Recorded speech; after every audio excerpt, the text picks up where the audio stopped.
Today, we will be reviewing my Macintosh Performa 637 CD. CD stands for compact disc, the new and upcoming technology that allows anybody to be able to harbor 700 full megabytes of storage on their computer at any given time.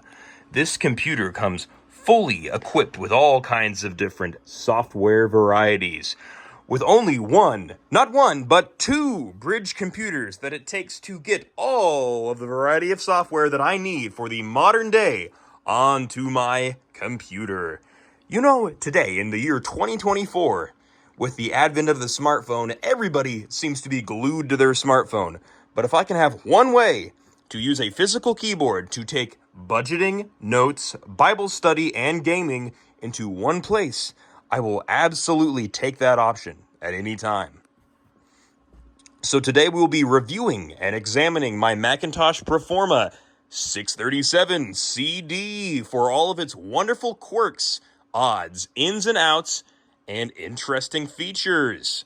So in order to get any software, as previously mentioned, I have to first take this USB drive right here, put it into this old Macintosh right here, copy the files, put it on this iMac right here, which doesn't like to turn on half the time, and move the files onto either this floppy disk drive or a CD drive. And from this computer, we can put it on this computer. And this is a bridge, and this is the source. And actually, Macintosh Repository is the source, so shout out to Macintosh Repository. Without you, I wouldn't be able to play Othello on a computer from 1994, or study the Bible on a computer from 1994. I have a Gateway 2000 Trinitron monitor that uses an adapter from the back of this computer that I attached to any VGA output, such as this Gateway 2000 monitor that I really like the way it looks, and the size and the style all matches this Macintosh vibe that I'm trying to go for. So, without further ado, I'm going to show you some of the software that is offered on this computer that I have installed on this computer and the capabilities of the Macintosh Performa 637 CD. All right, we can start with my budget right here. It just is a plain and normal Excel file that I open and add things to. I do not want to pull it up for privacy reasons. I have my journal right here that I can add to or edit. It uses a Word perfect document style formatting.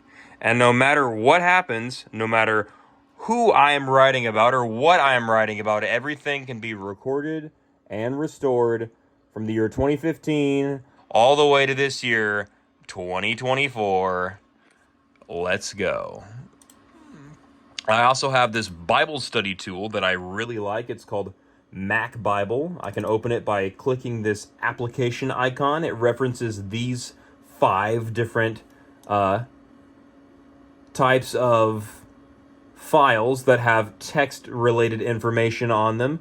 So I can open Mac Bible right here and go to File, New Window, Help. I can go to Show Verses mode. I hit Done right here. And then I can go to whatever verses I want to. Let's say I want to look at Genesis 1:1 verses 1 through 30 and Genesis 23 shift verses 3 through 10. All right, let me hit OK. I get an error. Oh, wait, I must have typed something wrong. Okay.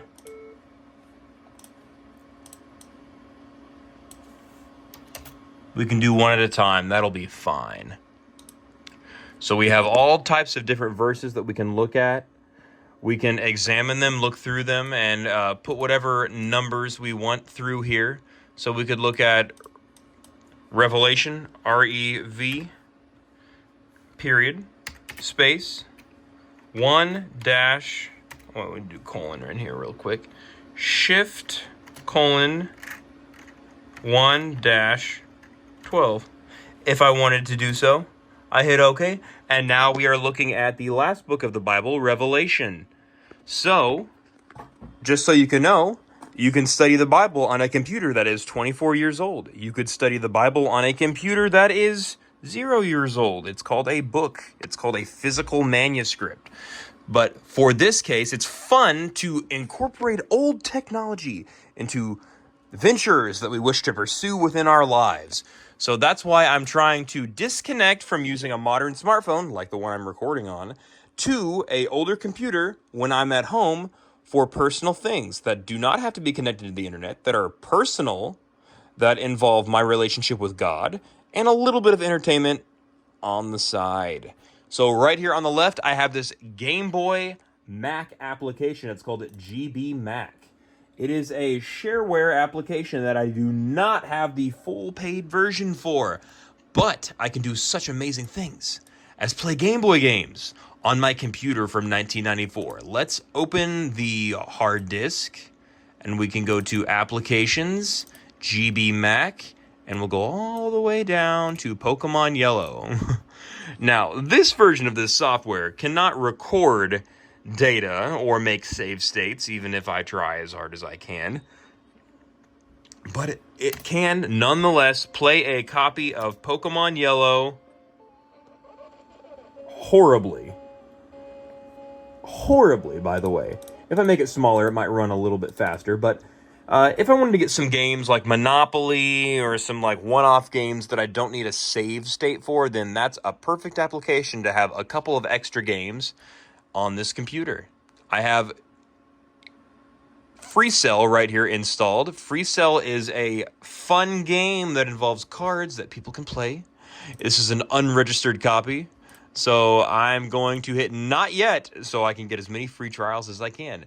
And I have a unregistered version on my on a floppy disk backup down here in that folder, so if I ever need to reinstall the software, I can get unlimited free trials. Isn't that wonderful? So I can go to File, New Game, and now we are playing FreeCell, and I'm looking for the next possible card that I can manipulate. Yes, I would like to quit. I also have a copy of Chess that's pretty interactive. It has a AI built in, so I can play against a computer and play some chess any way that I would like to. Isn't that fun? I don't want to save. I also have Othello, one of my favorite all-time games, Othello. So I can play this game right here. I am now trying to subdue this black circle and try to get as many circles as I can in the process. So no matter what I do, I mean, it's Othello, you're trying to get circles out of it. Let me just Command Option Escape real quick. Yes, I would like to force quit. All right, I have this interesting game called Peg Leg right here. You're not wanting to let me play this time. One version per person per time. Sure, let's try it out.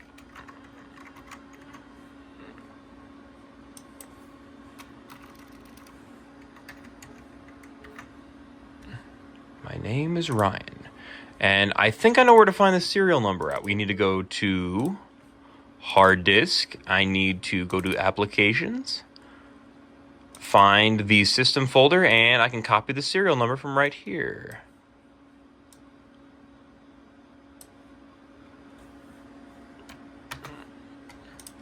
Now we should be able to open the application from here just the same as we can from the desktop. I can put in my name, Ryan, and I can Command V, and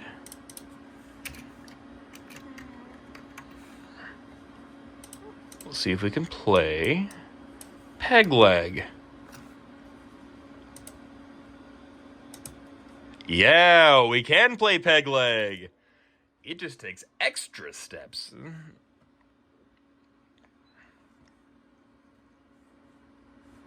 New game. So I use the mouse down here as a form of functional movement. When I move around, the mouse also moves around, but it's very hard to control when you're flying around. How many hits will it take to destroy a three-dimensional graphic from 1993? Nobody knows. Nobody knows. And do Command, Option, Escape, and we'll force quit this application also. Now, I already showed you WordPerfect. I have an audio CD player, calculator. I have some extra game saves over here.